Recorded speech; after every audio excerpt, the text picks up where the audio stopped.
তো বন্ধুরা, আমি মৌ মাল্টিফ্লেভার চ্যানেলে আমি তোমাদেরকে আবার একবার অনেক অনেক স্বাগত জানাই। আশা করি তোমরা সকলে ভালো আছো। আজকে আবার নতুন একটা টিপস ভিডিও নিয়ে আমি তোমাদের কাছে চলে এসেছি। আশা করব আজকের টিপসগুলো তোমাদের খুব ভালো লাগবে আর প্রতিটি টিপস কিন্তু তোমাদের উপকারে লাগবে। তো দেখো, আজকের প্রথম টিপস হচ্ছে যে দেখো, এখন শীতকাল আর আমরা এই থার্মাস কিন্তু অনেক ইউজ করছি, কিন্তু ওটা পরিষ্কার করাও কিন্তু অনেকটা মুশকিল হয়ে যায়। কিভাবে পরিষ্কার করব? আর ভেতরটা পরিষ্কার করা তো সবথেকে বেশি ডিফিকাল্ট হয়ে যায়, কারণ না এর মধ্যে চা বা এইসব রাখার কারণে দেখবে একটা খুব খারাপ গন্ধের মধ্যে আসতে থাকে।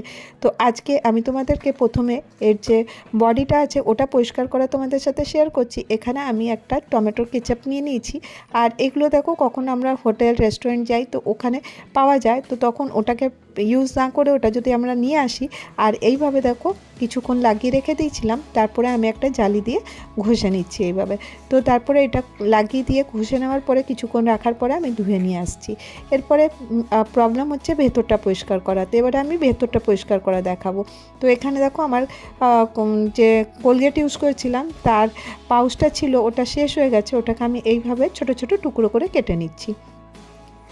খুব সহজ, আর এর মধ্যে দেখবে অনেকটা কোলগেটের মধ্যে লেগে থাকে। আর তারপরে আমি কি করব, এর মধ্যে দিয়ে একটু হালকা গরম জল দিয়ে এটা বন্ধ করে এটাকে খুব ভালো করে শেক করে নেব। নিয়ে তারপরে দেখো, এটাকে আমি বেশ অনেকক্ষণ রেখে দেবো। পারলে কিন্তু রাত্রে করে তারপরে সকালবেলা কিন্তু এটা ধুতে দেবে, তাহলে কিন্তু আরও বেশি ভালো হবে। তারপরে দেখো, এই যে জলটা বেরিয়ে গেল, এটাও কিন্তু দেখো কতখানি কোলগেট ছিল। এর জলটাও কিন্তু আমি ট্যাপও পরিষ্কার করতে নিয়ে নেব। আর তারপরে দেখো, এই বোতলটা এইভাবে আমি আবার এটার মধ্যে একটু গরম জল দিয়ে বন্ধ করে রেখে দেবো। আবার একবার কিছুক্ষণ পর আবার এটা পরিষ্কার করে নেব। তো তারপর দেখবে ফ্লাস্কটা একদম পরিষ্কার হয়ে যাবে। এবার নেক্সট টিপসে চলে আসি। আজকে আমার নেক্সট টিপস হচ্ছে, তো দেখো এইভাবে নিউজ পেপারটা আমি ছিঁড়ে নিচ্ছি। তো নিউজ পেপার ছিঁড়ে এটা কি করব, তো তোমরা দেখো, এটা দিয়ে আমি একটা জিনিস তোমাদের সাথে শেয়ার করছি, যেটা কিন্তু আমাদের পরিষ্কার করতে অনেকটা হেল্প হবে। কারণ এর মধ্যে একটা ইঙ্ক থাকে যেটা কিন্তু অনেক পরিষ্কার করতে হেল্প হয়। তো তারপরে এর মধ্যে আমি দিয়ে দেবো হারপিক। হারপিক শুধু টয়লেট পরিষ্কার করতেই লাগে না, এটা কিন্তু বেশ অনেক কিছু কাজে লাগে।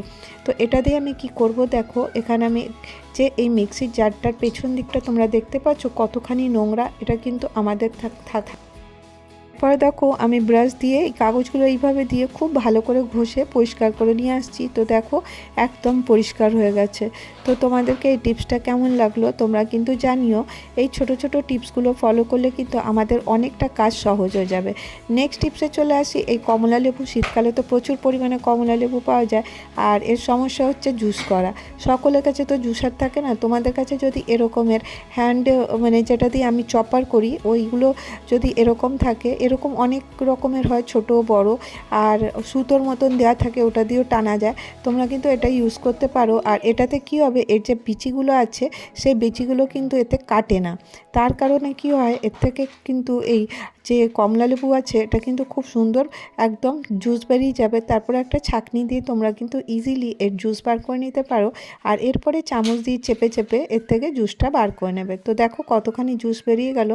তোমরাও কিন্তু এই টিপসটা ফলো করে বাচ্চাদের, বড়দের, বুড়োদের কিন্তু এইটা দিতে পারো। নেক্সট টিপসে চলে আসি। পেঁয়াজ শুধু আমাদের রান্না করার কাজে আসে না, এই টিপসটা তোমরা ফলো করতে পারো। তো দেখো, আমি এখানটায় বেসিনটার মধ্যে পুরো পেঁয়াজের রসটা লাগিয়ে দিচ্ছি। এতে কি হবে, এই পেঁয়াজের গন্ধে কিন্তু কোনো পোকামাকড় আসবে না, আরশোলা এগুলো যে আসতে থাকে ওগুলোও আসবে না। আর তার সাথে কি হবে, এই যে কিচেনের যে এই জায়গাটা আছে ওটা কিন্তু একদম জীবাণুমুক্ত থাকবে। এবারে দেখো, খুবই সোজা, রাত্রেবেলা শুতে যাওয়ার আগে কিন্তু এই জিনিসটা করে নিতে হবে। আর পেঁয়াজের রসের যে গন্ধ আছে ওর জন্য কিন্তু আসবে না পোকামাকড়।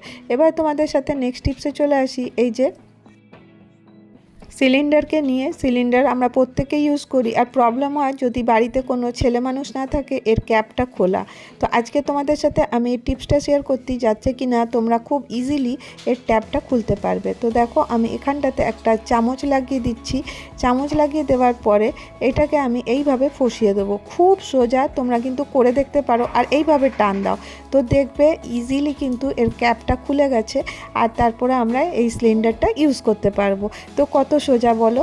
এরপর আমি নেক্সট টিপসে চলে আসবো। একটা প্রদীপ নিয়ে নিয়েছি, তারপরে আমি এটাকে একটুখানি কদ্দুকস করে ঘষে নিচ্ছি। তোমরা ভাববে এটা কী করবো, এর মধ্যে দিয়ে দিলাম সামান্য লেবুর রস আর লবণ।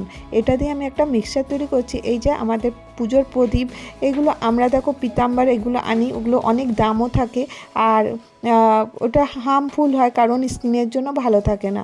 তো দেখো আমি এইভাবে পরিষ্কার করে নিচ্ছি। তোমরা দেখো কতখানি পরিষ্কার হবে, কারণ এর মধ্যে অনেক তেলচিটা দাগ হয়ে যায়, সেটা উঠতে চায় না।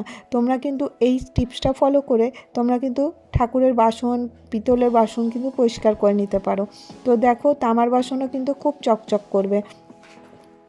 এইভাবে আমি একটুখানি লাগিয়ে রাখবো, তোমাদের চোখের সামনেই করছি। দেখো একদম চকচক হয়ে যাবে, কালচের দাগ কিন্তু একদম সরে যাবে। তোমরা কিন্তু এই টিপসটা একবার বাড়িতে করে দেখতে পারো, তো তোমরা কিন্তু খুব ভালো ফল পাবে। তো দেখো আমি তোমাদের সামনে আর একটু সামনে এনে দেখিয়ে দিই। তো দেখো কতখানি পরিষ্কার হচ্ছে, আমি ধুয়ে এনে দেখাচ্ছি। তো দেখো ধুয়ে নিয়ে আসলাম, তো দেখো সব বাসনগুলো একদম চকচক করছে। তো তোমাদেরকে আশা করি এই টিপসটা কিন্তু ভালো লেগে থাকবে। যদি তোমাদেরকে ভালো লাগছে তো একটা করে লাইক করে দিও। নেক্সট টিপসে চলে আসি। আমরা পেন তো ইউজ করি, পেনের কিন্তু ঢাকনাগুলো দেখো ইউজ করার পরে ফেলে দিই। তো এই ঢাকনাগুলো কিন্তু আমাদের অনেক কাজে আসে। কি করতে পারি তোমাদের সাথে আমি শেয়ার করি। তো দেখো আমি এই ঢাকনাটা বার করে নিচ্ছি। এটা দিয়ে একটা সিম্পল কাজে লাগাচ্ছি, কিন্তু এটাতেই তোমরা কাপড় শুকাতে দিলে সেই কাপড়ও কিন্তু স্টিক করতে পারো যদি তোমাদের কাছে ক্লিপ না থাকে। এবারে দেখো আমি একটা ডবল টেপ নিয়ে নিয়েছি, এটাকে আমি এইভাবে কেটে নিচ্ছি। ডবল টেপ আমাদের প্রত্যেকের বাড়িতেই থাকে, ডবল টেপটা খুব কাজের হয়। এরপরে আমি একটা একটা করে পেন এর মধ্যে লাগিয়ে দেবো। এর যে ঢাকনাটা আছে আমি এইভাবে লাগিয়ে দিচ্ছি। আর তোমাদের যতগুলো হুক করার আছে তোমরা অতগুলো করে নেবে। আমি তোমাদেরকে দেখাই, আমি 3টে করে দেখাচ্ছি। আমি এইভাবে দেখো 3টে পেনের ঢাকনাকে এইভাবে লাগিয়ে দিচ্ছি। তো খুব সহজ, কারণ ডবল টেপ হওয়ার কারণে এটা সেটে থাকবে। তারপরে দেখো আমি এটা দরজার একপাশে লাগিয়ে দিলাম, আর এতে কি করব, চাবিগুলো লাগিয়ে দেবো। তো কী হবে, কিরিংয়ের কাজ করবে। যখন আমাদের চাবি দরকার হবে এখান থেকে নিয়ে নেব। তো আজকে আমি তোমাদের সাথে এই কটা টিপস শেয়ার করলাম, আশা করব তোমাদেরকে ভালো লেগে থাকবে। আর যদি তোমাদেরকে ভিডিওটা ভালো লাগে আমার চ্যানেলটাকে সাবস্ক্রাইব করে নাও। ভালো থেকো, সুস্থ থেকো, আবার দেখা হবে।